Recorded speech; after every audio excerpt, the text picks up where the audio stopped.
पहा क्वेश्चन काय म्हणते,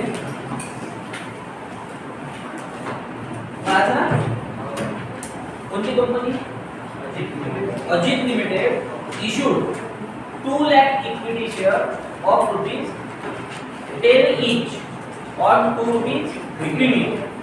अजित कंपनीनं किती शेअर्स विकायला काढले? 2 लाख.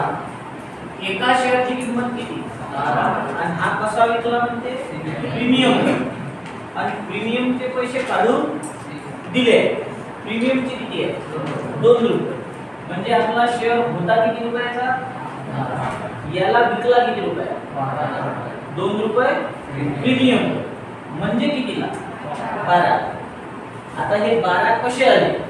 तर पहिले मिळालं म्हणजे ॲप्लिकेशन. ॲप्लिकेशनचे किती मिळाले म्हणते? 3. अलॉटमेंटचे आणि त्याच्यात काय इन्क्लूड आहे म्हणे? प्रीमियम. आणि फर्स्ट अँड फायनल कॉल एकच कॉल आहे. कितीचा? 4 रुपये. असं वेगवेगळा कॉल आहे काय? फर्स्ट अँड फायनल एकच आहे. याची टोटल करून पाहू. टोटल किती आहे? 12. म्हणजे आपला शेअर होता कितीचा? याला विकला कितीला? 12ला. म्हणजे 2 रुपयाचा काय झाला? प्रीमियम. इथपर्यंत समजलं? खाली म्हणते applications were received for 2,40,000. Application किती आले? 2,40,000. विकाले किती काढले होते? आणि ॲप्लिकेशन किती आले? म्हणजे जास्त आले की कमी आले? याला म्हणतात काय म्हणतात? आता किती ॲप्लिकेशन जास्त आले? 40,000. मग हे 40,000 हे जास्त आले. याला 2 पद्धतीने ऍडजस्ट करता येते. काही शेअर्स रिजेक्ट करता येते, काही शेअर्स ऍडजस्ट करता येते. तर आपल्याला ॲप्लिकेशन किती आले? 2,40,000. पुढे म्हणते pro rata allotment was made on all shares किंवा all applications. मग आपल्याला ॲप्लिकेशन किती आले? pro rata कितीवर झाला? 2,40,000 वर. म्हणजे आपण रिजेक्ट किती केले? 0. म्हणजे रिजेक्ट केले नाही. मग रिजेक्ट जर केले नाही तर आपली कोणती एंट्री चेंज होते?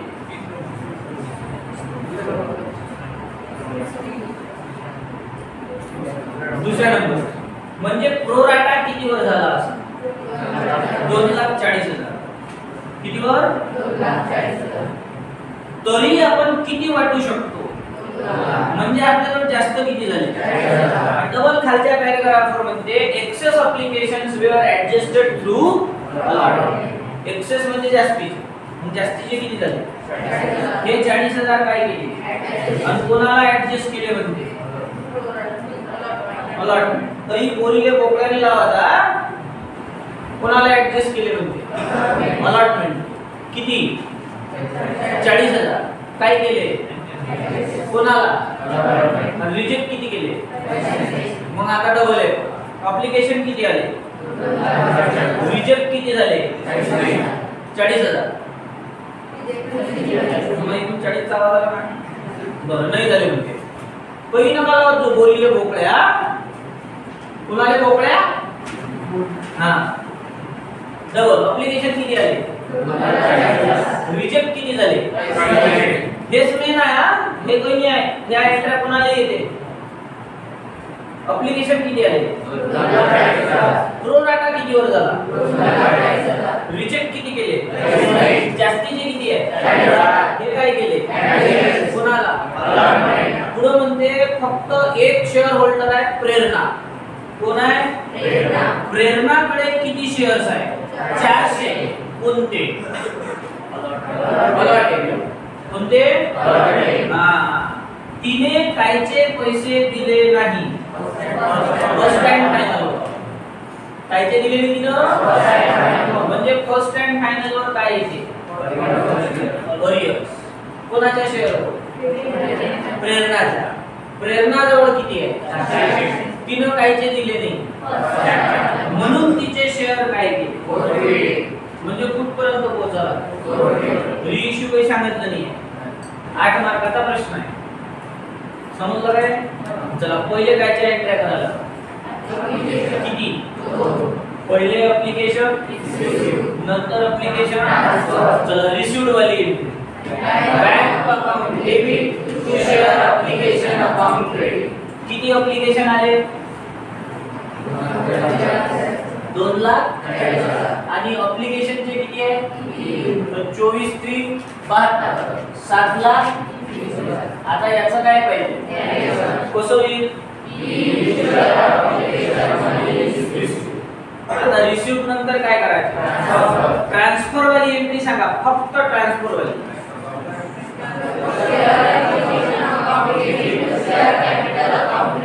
Share application account debit to share capital account credit. आता इथं आपण अजून 2 नाव लिहित असतो, bank account credit, share allotment account credit. Bank कशासाठी, चला रिजेक्ट किती केले, मग बँक येणार नाही. मग अजून एक नाव लिहित असतो, share allotment account credit. Allotment कायच्यासाठी, ऍडजस्ट किती केले, मग अलॉटमेंट घेऊ की नाही. मग आपली एंट्री कशी झाली, share application account debit to share capital account credit to share allotment account credit. आज एक नाव इथलं कमी झालं. का कमी झालं समजलं, कारण आपण काहीच शेअर रिजेक्ट केले म्हणून बँक लिहिलं नाही. आता याचं काय रिलेशन लिहू, असं लिहायचं, B share application money transfer and excess applications adjusted. आता याची अमाउंट कशी काढायची ते, पहिलं नाव काय आहे, चला ऍप्लिकेशन किती आहे 2 लाख, मग ऍप्लिकेशनला 2,40,000 येतात. हे अलॉटमेंट कायच्यासाठी लिहिलं, ऍडजस्ट किती केले, मग अलॉटमेंटले ते 40,000. हे कॅपिटलला किती, हे पैसे झाले की शेअरची संख्या झाली, आणि याला गुणेला किती 3 कायचे, चला 24 3 72 7 लाख, 3 2 6 6 लाख, 4 3 12 1 लाख 20. ऍप्लिकेशनच्या किती झाल्या, पहिले काय केलं, मग काय केलं, ट्रान्सफरची समजली सर्वांना. योग नाव कमी झालं त्याच्यातलं कोणतं. आता जाऊ अलॉटमेंट. अलॉटमेंटच्या किती 2, पहिले ड्यू नंतर ड्यू करताना काय आला, ड्यू करताना काय आलं, मग प्रीमियम न ड्यू करायचा आहे. एंट्री झाली पाठ 7.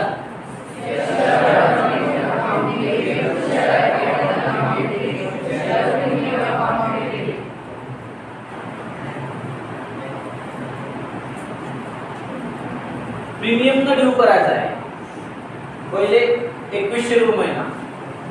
हां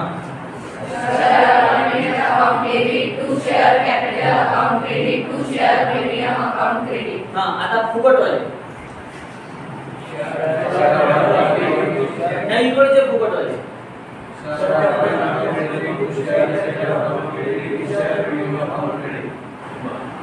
एंट्री पाठ झाले पाहिजे. Share allotment account debit to share capital account credit, आणि शेअर कायच्यावर केला, मग शेअर प्रीमियम अकाउंट क्रेडिट. आता याचं काय पाहिजे, कसं होईल, be share allotment money due on premium. बरोबर आहे. आता अमाउंट कशी काढायची ते, सगळ्यात पहिले अलॉटमेंटचे किती रुपये आहे, मग अलॉटमेंटले 5 घेऊन. प्रीमियमचे किती रुपये आहे, मग प्रीमियमले येते 2. तर आता कॅपिटलला किती 3. हे किती शेअरचे पैसे झाले? आता इथून पुढे घेताना 240 वर घ्यायचं का आपल्या प्रॉस्पेक्टस वर? मग आपलं प्रॉस्पेक्टस किती आहे? 2 लाख. सगळ्यांना 2 लाखानं मल्टिप्लाय. 5 दोन्ही 10, 10 लाख. 3 दोन्ही 6 लाख. 2 दोन्ही 4, 4. Allotment money due. आता ड्यू नंतर रिसीव ची एंट्री कशी होईल?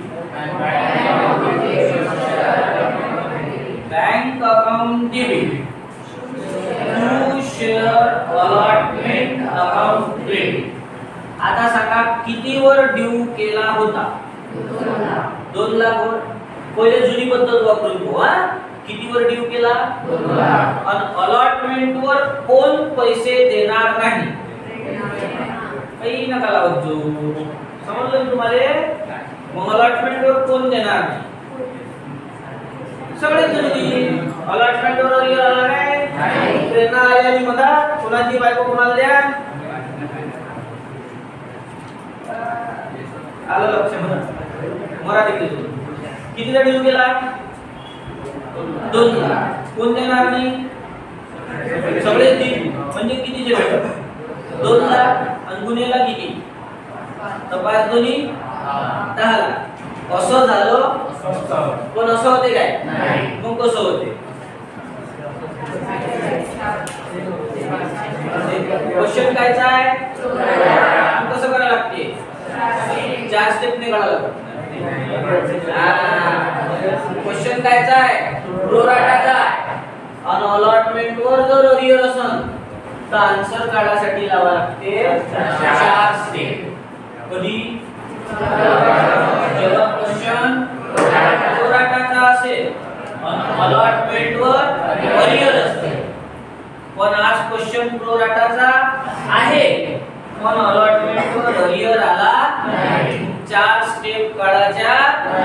फक्त डायरेक्ट नंबर 4. डायरेक्ट चौथ्या नंबरची स्टेप काढा. बाकीच्या 3 काढायच्या नाही. चला चौथ्या नंबरची स्टेप. पहिले आपण ए लिहूया.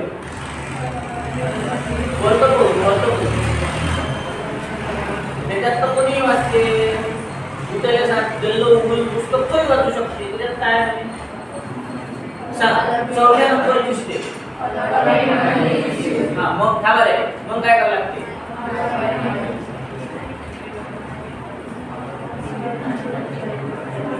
मी पहिल्याच दिवशी बोललो होतो की ते तुम्हाला पाठ करावं लागेल. माझा रोल संपला सांगितल्यावर. चौथ्या नंबरची स्टेप आहे अलॉटमेंट मनी रिसीव. त्याच्यासाठी म्हणजे पहिले घ्यायला लागते अलॉटमेंट मनी ड्यू. चला ड्यू किती गेली? 10 लाख. आता याच्यातून मायनस करायला लागते ऍडजस्टेड इन एंट्री नंबर 2. तर दुसऱ्या नंबरच्या एंट्रीत ऍडजस्ट किती गेली? आणि याच्यातून अजून मायनस करायला लागत असते फॉल इन अरियर. तर आपल्या अलॉटमेंट वर अरियर काही आला नाही. मग अरियर ची व्हॅल्यू 0. तो उरले 8 लाख. हे झाली याची व्हॅल्यू. कशी काढली समजली काय? चला 4 स्टेप कधी वापरायच्या? जेव्हा क्वेश्चन प्रोराटाचा असेल अलॉटमेंट वर अरियर असेल. आज क्वेश्चन प्रोराटाचा आहे पण अलॉटमेंट वर अरियर नाही. मग आज 4 स्टेप लावल्या. किती लावल्या? 1. डायरेक्ट कोणती? चौथ्या. गणित आहे लक्ष म्हणा सगळे. चला कुठपर्यंत आली गाडी? आता काय आहे? याच्या किती? पहिले. मग चला पहिले ड्यू वाली.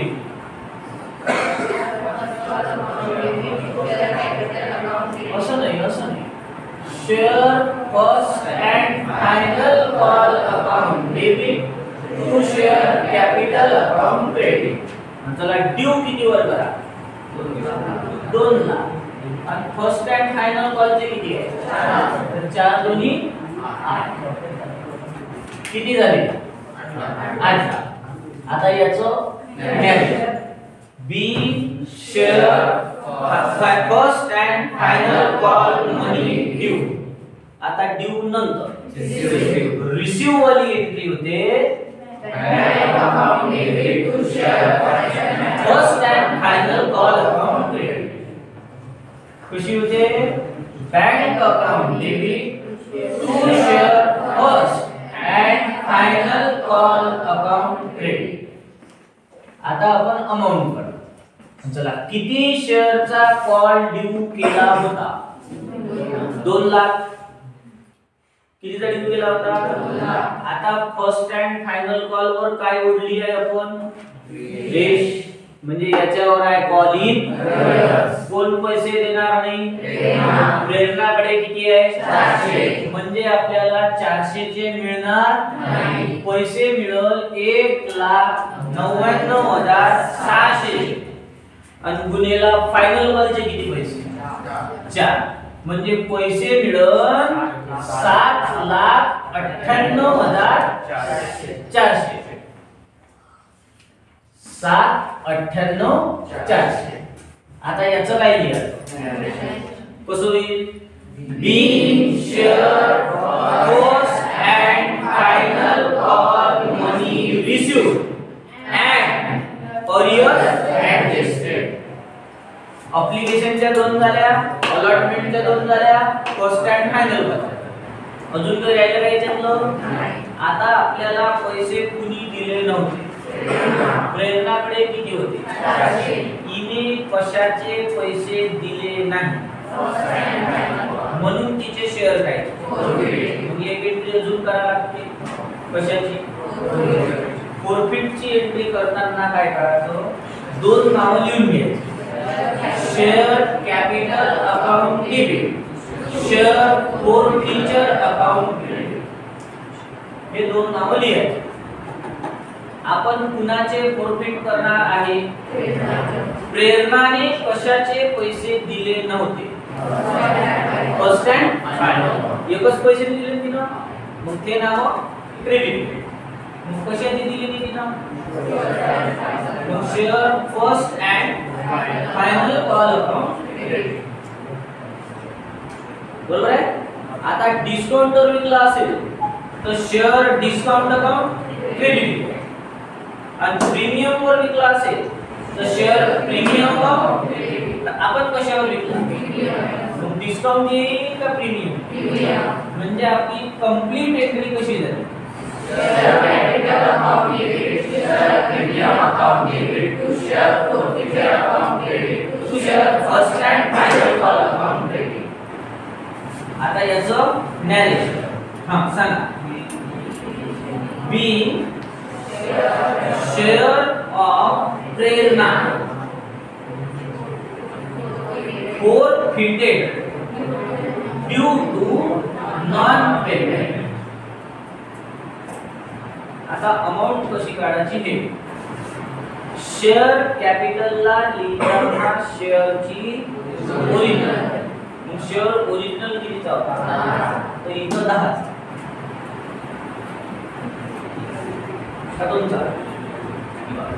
हे काय होईल प्रीमियमचे 2. फॉरफिचरला लिहायचे नाही. फर्स्ट अँड फायनल वरचे 4. दोन्ही साइड सेम आल्या.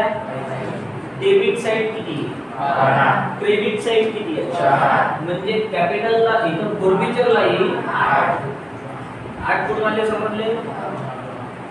आता हे किती शेअरचे पैसे आहे. आपण जेव्हा अलॉटमेंट येते तेव्हा काय करतो त्याचे अलॉटेड शेअर घेतो. एका ठिकाणी त्याचे अप्लाइड वाले घेतो. आता काहीच करा तुम्ही जेवढे आहे तेवढ्यानं मल्टिप्लाय करू. किती आहे प्रेरणा जवळ 400. चला 400 न सगळ्यांना मल्टिप्लाय. 400 गुणिले 10 4 4 गुणिले 800 8 चौक 32 4 चौक झालं लिहा.